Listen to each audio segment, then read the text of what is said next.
Halo guys, apa kabar? Kali ini kita akan membahas alur sebuah film bertemakan survival atau bertahan hidup, menceritakan seorang pegawai analisis sistem milik jasa pengiriman FedEx yang mengalami kecelakaan pesawat dan terdampar sendirian di sebuah pulau antah berantah. Bagaimana cara ia bertahan hidup dan pulang kembali ke rumah? Ini dia Castaway.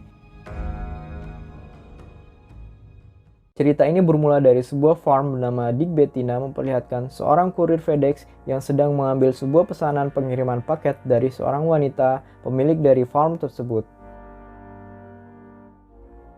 Bersama paket itu, kita dibawa menuju sebuah daerah bersalju di Rusia, alamat tujuan di mana paket itu akan diantarkan. Kemudian, kita beranjak pada pengiriman paket FedEx lain bersama kurir yang sama menuju sebuah rumah makan di mana paket tersebut diterima oleh seorang wanita tua dan dipindahkankan kepada seorang bocah untuk diantarkan kepada pemilik paket yang sebenarnya. Bocah tersebut kemudian berlari di tengah kondisi jalanan bersalju menuju ke sebuah gudang pengiriman FedEx, tempat di mana pemilik paket yang sebenarnya berada. Dan disinilah kita bertemu dengan Chuck Nolan, seorang pegawai analisis sistem milik FedEx yang juga merupakan tokoh utama kita dalam film ini.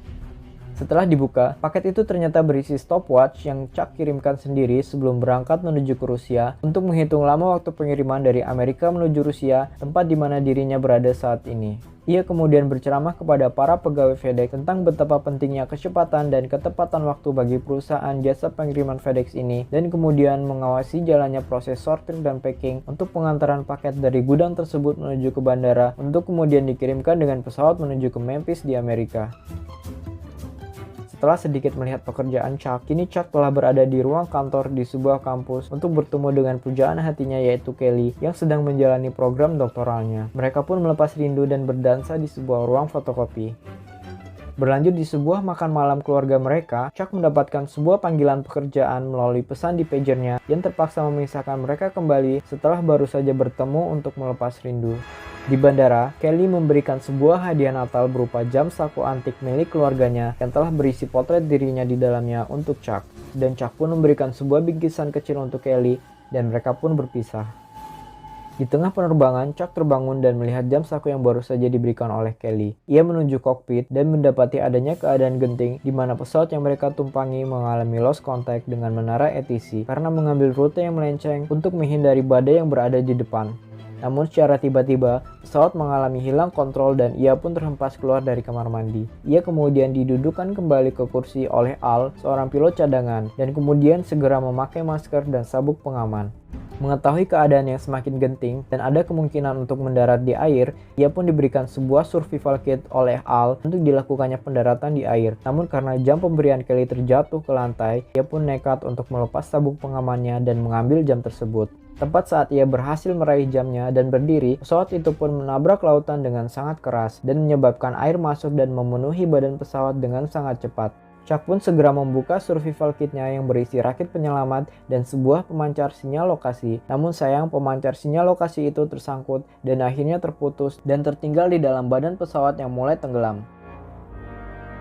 Untungnya, Chuck berhasil keluar dari badan pesawat yang mulai tenggelam itu dan naik ke dalam rakit penyelamatnya sehingga ia dapat selamat dari musibah itu. Namun kini, ia terombang-ambing sendiri di dalam badai di suatu tempat di Samudra Pasifik. Esok harinya, ia terbangun dan mendapati dirinya telah terdampar di suatu pulau berpasir putih. Setelah mencoba berteriak untuk meminta tolong namun tidak mendapatkan jawaban, akhirnya ia menghabiskan hari pertamanya di pulau itu dengan duduk dan memandang langit sore yang menguning di tepi pantai sendirian. Paginya, setelah mengumpulkan beberapa paket pengiriman lain yang ikut terdampar, Chuck kemudian mengumpulkan buah kelapa dan menemukan cara yang efisien untuk mengupas dan memanfaatkan buah kelapa tersebut. Chuck kemudian mulai menjelajahi pulau tersebut dari tepian pantai, namun yang ia dapati hanyalah tebing batu curam yang tak berujung. Ia kemudian naik ke sebuah bukit tertinggi di tengah pulau itu dan menemukan bahwa ia terdampar di sebuah pulau kecil tak berpenghuni dan terisolasi oleh laut dari segala arah. Dari puncak bukit itu, ia secara tak sengaja melihat seseorang yang terdampar di kejauhan. Ia pun segera turun dan menuju ke tempat itu, namun yang ia temui adalah jenazah dari teman pilotnya Al yang tak selamat dari kecelakaan pesawat kemarin. Chuck kemudian membawa jenazah Al untuk dikuburkan di tepi pantai di bawah bayang-bayang sebuah batu besar sebagai nisannya. Di suatu malam saat ingin buang air kecil di tepi laut, Chuck melihat adanya seberkas cahaya yang mungkin berasal dari sebuah kapal penyelamat di kejauhan. Dia pun mengambil senternya dan membuat sinyal SOS. Namun mungkin karena terlalu jauh, sinyal tersebut tidak dapat terlihat. Akhirnya, setelah hari beranjak terang, Chuck pun memberanikan diri menggunakan rakit untuk menerjang ombak menuju ke arah yang diduga adalah sebuah kapal penyelamat itu berada. Namun sialnya, ia terhempas oleh ombak yang cukup besar yang menggulungnya dan menyebabkan dirinya menabrak gugusan karang tajam sehingga menyebabkan luka robek yang berdarah pada bagian pahanya. Merasa gagal, ia pun akhirnya kembali ke tepian pantai dengan terpincang-pincang. Kemudian, ia masuk dan tidur di dalam sebuah gua untuk berlindung dari hujan badai yang terjadi di luar. Esok harinya, ia mulai membuka beberapa kotak paket yang terdampar bersamanya untuk menemukan barang yang dapat ia gunakan untuk bertahan hidup. Dan disinilah awal mula ia bertemu dengan Wilson, sebuah bola voli yang akan menjadi temannya selama terdampar sendirian di pulau terpencil dan tak berpenghuni ini. Di kotak paket terakhir yang tersisa, ia mengurungkan niatnya untuk membuka paket itu dan berjanji untuk mengantarkan paket itu kepada pemiliknya jika selamat nanti. Merasa kesulitan bila hanya memakan kelapa saja untuk bertahan hidup, Chuck pun mencoba untuk menangkap ikan dan menombak seekor kepiting. Namun karena tidak terbiasa memakannya dalam keadaan mentah, Chuck pun berencana untuk mencoba membuat api yang bisa digunakan untuk memasak. Pada percobaan pertamanya dalam membuat api, ia gagal dan malah membuat tangannya terluka dan berdarah. Merasa marah dan putus asa, ia pun melampiaskannya pada sebuah bola voli dengan melemparnya. Dan akhirnya terciptalah Wilson. Tak ingin menyerah begitu saja, Chuck pun mencoba kembali membuat api, dan setelah usaha kerasnya, akhirnya ia pun berhasil membuat api yang dapat ia gunakan untuk memanggang kepitingnya. Chuck pun mulai menghitung dan memperkirakan tempat di mana dirinya terdampar, dan menyadari bahwa ia tidak memiliki kemungkinan untuk diselamatkan, mengingat luasnya areal pencarian yang harus dilakukan. Hari berganti dan sakit giginya kini bertambah parah, menyebabkan gusinya ikut membengkak. Rasa tak tahan lagi dengan sakit giginya ini, akhirnya ia memutuskan untuk mencongkel lepas giginya yang sakit itu dengan ujung besi dari sebuah sepatu ice skating yang dihantam dengan sebuah batu. Giginya berhasil terlepas dan ia pun jatuh pingsan. 4 tahun berlalu dan kita kembali pada Chuck yang berhasil bertahan hidup dan kini lebih ahli dalam menombak ikan, serta mulai terbiasa untuk memakan ikan dalam kondisi mentah. Penampilannya kini berbeda sekali, rambutnya pun kini mulai gondrong dan wajahnya ditumbuhi oleh kumis dan janggut yang sangat lebat. Ia pun mampu membuat kalender bulan miliknya sendiri, dan kini nyaman tidur di dalam gua yang sudah seperti rumahnya sendiri. Namun hatinya tak berubah, masih ada tempat yang spesial untuk Kelly di sana. Suatu hari, Chuck terbangun oleh sebuah suara berisik di luar yang ternyata bersumber dari sebuah potongan besar penutup toilet portable yang terdampar di pantai.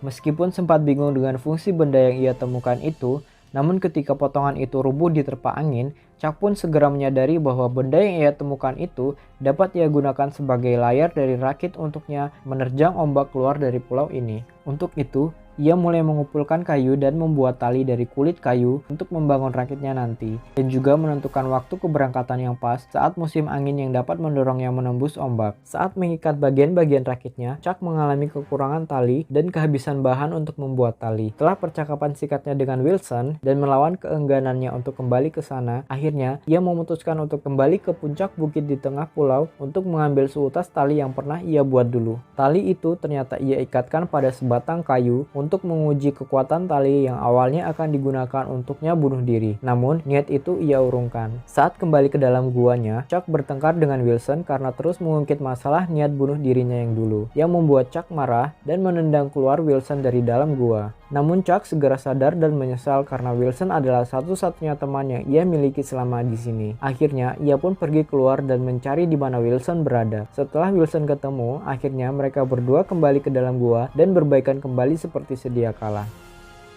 Suatu hari, rakit yang Chuck bangun pun akhirnya selesai. Ia kemudian meringkasi barang-barang yang akan ia bawa ke dalam rakitnya dan memberikan sentuhan akhir pada layar rakit itu. Memasuki musim keberangkatan yang ditentukan, angin pun mulai berhembus searah dengan arah keberangkatannya. Setelah menulis kata perpisahan di atas sebuah batu, Chuck pun segera meluncurkan rakitnya, mengikat erat Wilson, dan mendayung sekuat tenaga menuju ke tengah laut. Pada awal pelayarannya, Chuck berhasil melewati beberapa ombak yang berukuran sedang, dan ketika berhadapan dengan ombak yang cukup besar, ia pun sigap membentangkan layarnya di saat yang tepat sehingga dengan bantuan angin ia berhasil selamat melewati puncak ombak tersebut. Chuck pun kini dapat memandang dari jauh pulau tempatnya tinggal dan bertahan hidup selama ini. Merasa sedih, namun kini tekadnya sudah bulat untuk berlayar kembali ke rumah. Selama pelayarannya, ia bertahan hidup dengan minum dari air hujan dan menombak ikan. Suatu malam terjadi badai yang sangat dahsyat sehingga membuatnya terombang-ambing dan memporak-porandakan rakitnya. Layarnya yang terbentang tak kuat menahan kencangnya angin, akhirnya terlepas dan terbang terbawa angin. Esok paginya, badai telah mereda. Tiba-tiba, ikatan tali yang mengikat Wilson terlepas, menyebabkannya tercebur ke dalam laut dan hanyut. Chuck terbangun dan panik menyadari Wilson telah hilang dari tempatnya berada. Ia pun menemukan Wilson telah hanyut cukup jauh dari rakit yang ia tumpangi. Chuck pun menceburkan dirinya ke dalam laut untuk menyelamatkan temannya itu. Namun karena rakitnya terbawa arus ke arah yang berlawanan, Chuck pun dengan berat hati harus kembali berenang menuju rakitnya dan merelakan Wilson hanyut dan hilang terbawa arus, dan akhirnya mereka pun berpisah. Chuck yang terpukul dengan kepergian Wilson mulai merasa putus asa dan ia pun membuang dayungnya yang membuatnya kini hanya terombang-ambing tanpa arah. Namun keberuntungan masih berpihak kepadanya. Suatu ketika ada sebuah kapal yang lewat di dekatnya dan menyadari keberadaannya. Akhirnya Chuck pun terselamatkan. 4 minggu berlalu, Chuck saat ini sedang duduk di dalam pesawat yang membawanya pulang ke Memphis. Tampilannya kini berubah kembali seperti sedia kala. Rambutnya kembali pendek dan hitam, serta janggut dan kumisnya pun telah tercukur dengan rapi. Di pesawat, Stan memberitahu Chuck bahwa semua telah berubah semenjak Chuck menghilang. Seperti ia dan teman-temannya yang lain yang telah mengadakan pemakaman untuk Chuck, dan juga mengenai Kelly yang kini telah menikah dan memiliki anak. Setelah acara penyambutan kepulangannya di bandara, Chuck yang tetap ingin menemui Kelly, kemudian menunggu Kelly di sebuah ruangan tunggu. Namun yang menemuinya bukanlah Kelly, melainkan suami dari Kelly yang memintanya untuk memberi Kelly sedikit waktu untuk menerima keadaan yang ada. Ia pun lalu meninggalkan Chuck sendirian di ruang tunggu tersebut. Chuck pun hanya dapat melihat Kelly yang berada di parkiran dari jauh, dari balik tirai jendela ruang tunggu itu. Di kemudian hari, setelah melepas pulang rekan kerjanya dari pesta penyambutan yang ditujukan untuknya, Chuck mendekati meja yang penuh dengan makanan yang dulu sewaktu di pulau harus susah payah ia dapatkan. Kini semuanya tersedia lengkap di meja. Bahkan kini ia dapat membuat api dengan sekali menjentikan jari. Kamar yang ia miliki kini pun lebih nyaman dibandingkan dengan gua tempatnya dulu tinggal saat di pulau. Lengkap dengan spring bed dan lampu tidurnya. Yang tak bisa ia miliki kini hanyalah Kelly, pujaan hatinya. Malam itu ia pun memutuskan untuk bertemu dengan Kelly di rumahnya. Ketika akan memencet bel, Kelly yang masih terjaga langsung membukakan pintu untuknya. Akhirnya, mereka dapat bertemu untuk pertama kalinya semenjak Chuck hilang dalam kecelakaan pesawat. Setelah membicarakan banyak hal, Chuck kemudian mengembalikan lagi jam saku hadiah Natal dari Kelly untuknya yang selalu ia jaga. Kelly pun ingin Chuck menyimpan jam itu karena telah ia hadiahkan untuk Chuck. Namun Chuck menolaknya karena itu merupakan jam keluarga milik Kelly dan harus tetap berada dalam keluarganya. Kelly kemudian mengajak Chuck menuju ke garasinya dan menunjukkan Chuck mobil yang pernah mereka gunakan bersama dulu. Chuck pun meminta izin untuk memakai mobil tersebut dan Kelly pun memberikan kunci mobil itu pada Chuck. Chuck pun kemudian mengendarai mobilnya untuk pulang, namun Kelly yang masih belum rela ditinggal berlari mengejarnya, dan mereka pun berpelukan dan saling mengungkapkan perasaan mereka di bawah hujan malam itu.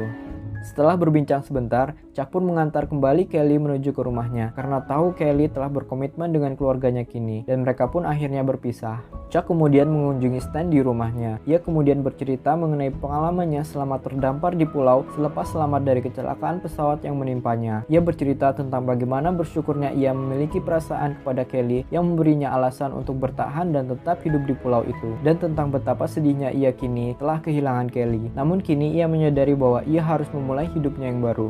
Di suatu hari, Chuck mengendarai mobilnya bersama Wilson yang baru untuk mengembalikan satu-satunya paket utuh yang tersisa dari pesawat kargo yang jatuh bersamanya. Chuck pun sampai di alamat dari pemilik paket itu, yang ternyata adalah farm yang sama dengan farm di awal film. Namun kehilangan kata Dick-nya hanya menyisakan kata Bettina-nya saja, dan lambang sayap di paket yang ia bawa itu ternyata adalah lambang dari farm tersebut. Chuck yang tidak dapat menemukan pemilik rumah akhirnya menuliskan sebuah pesan terima kasih di atas kertas dan meninggalkan pesan itu beserta paketnya di depan pintu. Ketika akan kembali menuju ke kota, Chuck yang sedang berhenti melihat peta kemudian bertemu dengan seorang wanita yang ternyata adalah pemilik dari farm dan paket yang ia kembalikan. Chuck yang tidak tahu kemana akan pergi, kemudian dibantu oleh wanita tersebut dengan menunjukkan arah kemana saja ujung jalan itu akan membawanya. Dan akhirnya, Chuck pun tahu kemana arah tujuannya kini, yaitu menuju ke wanita tersebut. Dan demikianlah Castaway.